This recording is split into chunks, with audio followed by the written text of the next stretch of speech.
Hello everyone, and welcome to today's video. We're going to be talking about the violin, hopefully, as you can see. So the violin is one of the most prominent instruments in the string section. So the string section consists of the violin, the viola, the cello and the double bass. And the violin is sort of the leader of that string section. And you know what? The string section is the leader of the orchestra.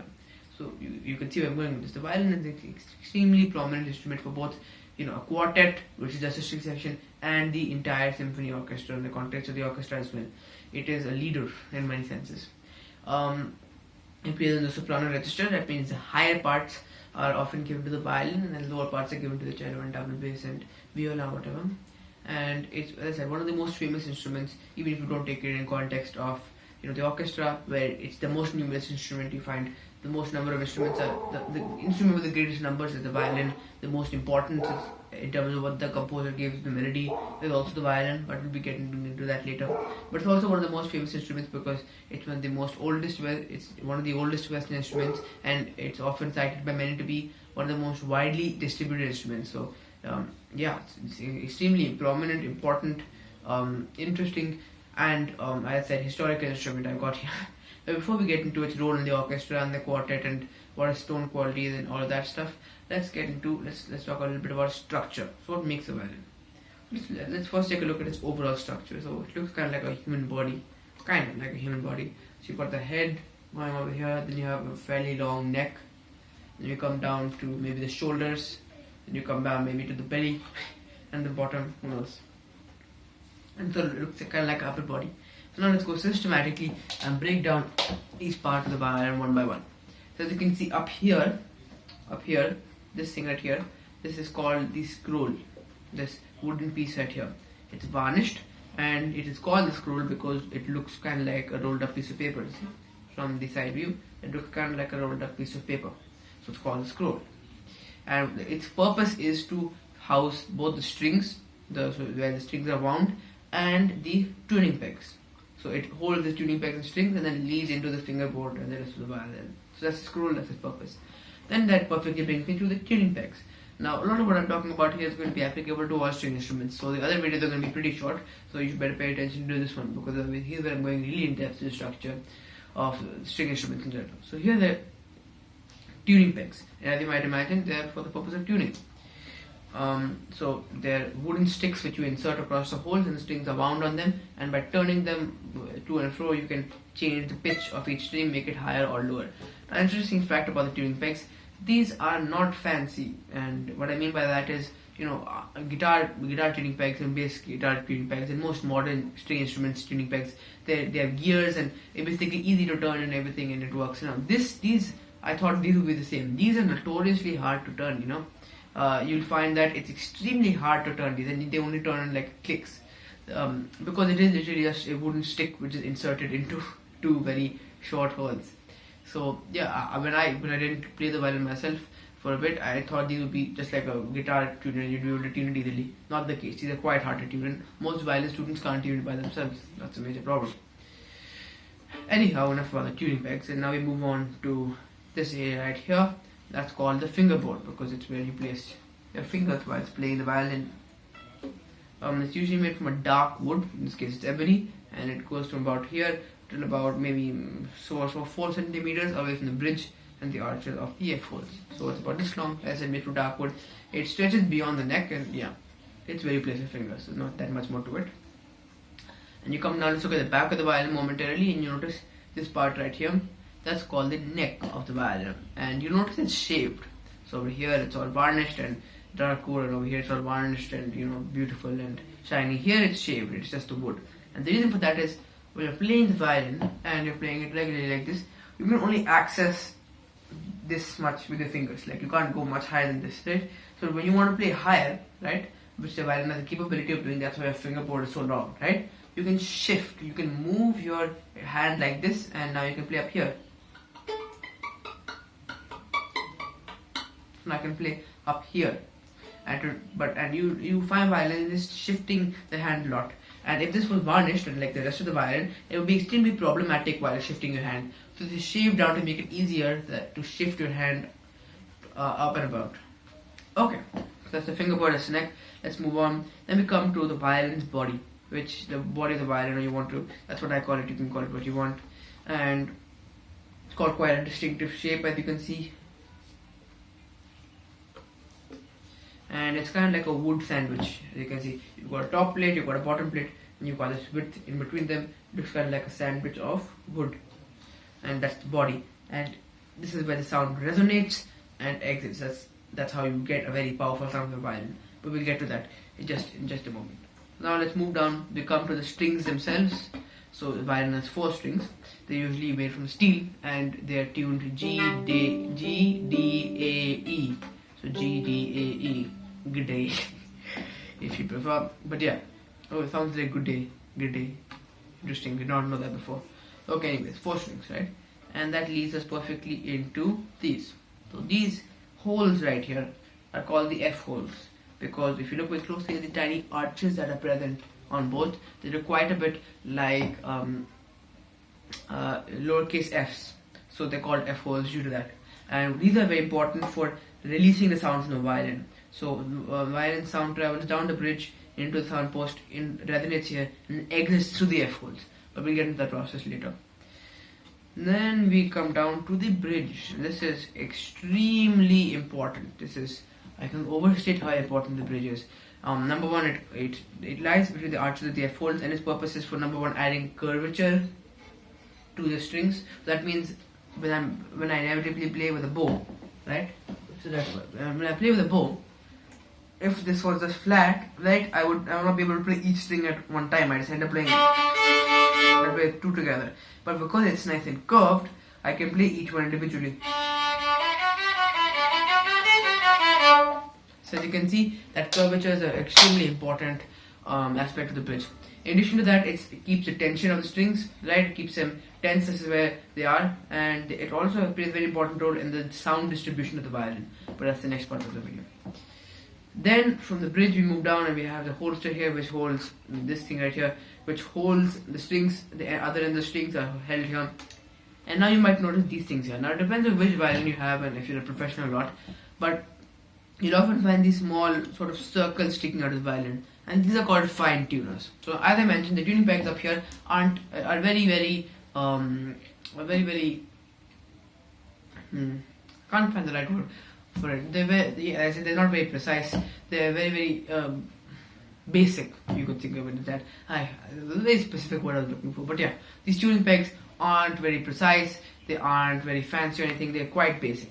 So you're not able to get much precision out of them. It's not only very hard to turn them, but you often aren't able to tune the violin precisely enough. So for that purpose, they invented fine tuners. So these are small sort of gear-like structures which you can turn, which you can wind one way or the other, and that's going to loosen or tighten the string, but in a minute way, right? And that really helps you fine tune it, right? Make sure that it's correct a bit, because fine tuning it from the pegs are quite hard. And what you notice is these actually kind of interfere with the sound. So as you go to professional violinists whose livelihood depends on their violin sounding good, you'll find that they've removed usually 3 of the fine tuners, and they leave only the E strings fine tuner, just because it interferes with the sound a bit. Anyway, moving on from the fine tuner, you can trace it back. Then we have this piece set over here that is called the A hole. And then we have the chin rest, which hooks onto the violin as such, and it's for resting your chin, because we play the violin like this. Old-timey violins didn't have a chin rest, but now new ones do, so that it's more comfortable for you whilst you're playing the violin.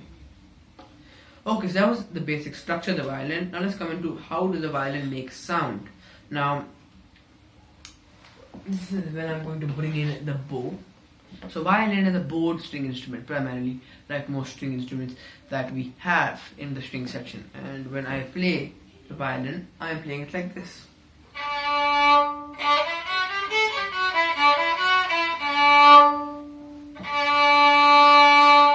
I'm stretching my bow across the string. And what it's doing is it's pulling and pushing the string.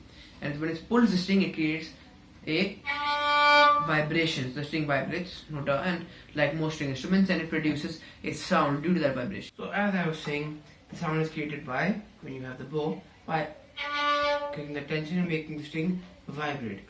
Now that vibration by itself is not going to sound all that loud or all that they're not going to have all the much timbre. It's not going to be very colorful tone wise. It's going to sound it's very going to be audible. So just think of it as an electric violin that's not been plugged in. That's what it's going to sound like. But there is a sophisticated mechanism inside the violin that makes that sound resonate and grow and have a much greater tone. So let's understand that. So this vibration on the string hits the bridge, right? The bridge right here. And this is another reason why the bridge is so important. Number one is it gives that curvature. Number two is it holds the tension on the strings. Number three is that vibration now travels down the bridge. So it hits the bridge, it travels down the bridge, and since the bridge is touching the body of the violin, it travels into this hollow section right here. This hollow section right here, it travels into that hollow section and it hits a structure called the sound post. Now the sound post takes that sound and helps it resonate inside this chamber. So as I said, this is like a wooden sandwich, the chamber inside the violin, and the sound suddenly starts resonating, it bounces back and forth, grows, gains tone quality of the wood, and then finally it exits through the F holes. So it resonates, it goes from the bridge inside the violin, it is a sound post, it resonates inside this chamber and comes out through the F holes. And that's how you are able to create very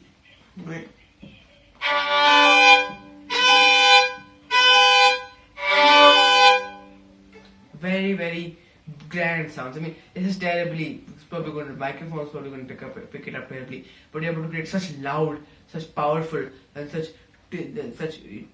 tonal sounds with the violin that you wouldn't be able to create if you didn't have a sophisticated structure in place. So that being said, we talked about the anatomy of the violin, its overall components and structure. We talked about how it creates sound, and now let's move on to its overall. Let's talk a little bit more about the violin in general, and then its position in the orchestra and ensemble music and everything else.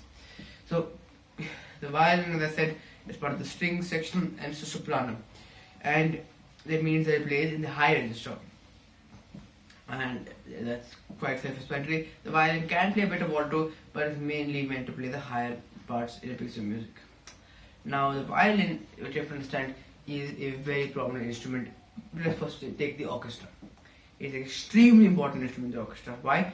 It is the leader of the entire orchestra. So if you look at the violin is always the most numerous instrument. That means that there's more violins in an orchestra than there is any other instrument. And that's because the violins are the head of the string section. And the string section is the head of the entire orchestra. So once again, the violin is the head of the head. It's the boss of the boss. Right? It's not the boss, it's a leader. It leads the string section. The string section is leading everything else. So the tune, the melody, the actual the melody that the orchestra is playing is usually given to a string section. Sometimes it's divided, you've got strings, you've got woodwind, you've got brass. Sometimes they have some good brass melodies. Sometimes the composer will give them melody to the woodwinds. But more often than not, the main melody is played by the strings. And you know what? In the strings, guess what instrument is playing the main melody? The violin. The first and second violins are usually the ones which play the main melody. You look at Mozart symphonies, you look at quite a few Tchaikovsky symphonies, you look at Beethoven symphonies, they're all orchestral works, and the violin is always playing the main melody. Nearly all the time, it's always the violin playing the main melody. Sometimes the woodwind takes over, sometimes the brass takes over, but it's mainly always the string section and the violin. So it is very much the head of the orchestra. It leads everything else, and everything else is supporting the strings and by extension the violin. It has a very important position in the orchestra, and I want to make that very clear. So it's a prominent instrument in the orchestra, no doubt. And the reason is because number one plays in soprano, so a lot of the melodies are in soprano, and also it has the tone quality of the violin, and its overall sound is well suited to be a melody. For example, the tuba is not well suited to play melody, the double is not well suited to play melody. These are instruments, the timpani are well suited to play melody. These are instruments that are usually meant for support. The violin's tone quality is very much suited to play melody. See?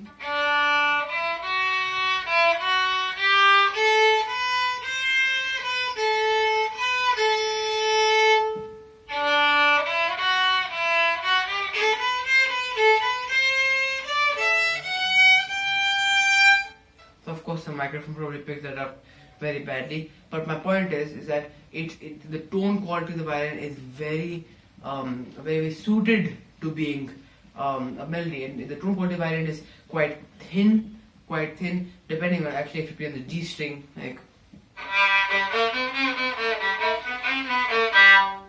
You can play, then it gets slightly thicker, but overall it's quite thin, it's decisive, and again, it's very difficult to put into words, but I don't need to.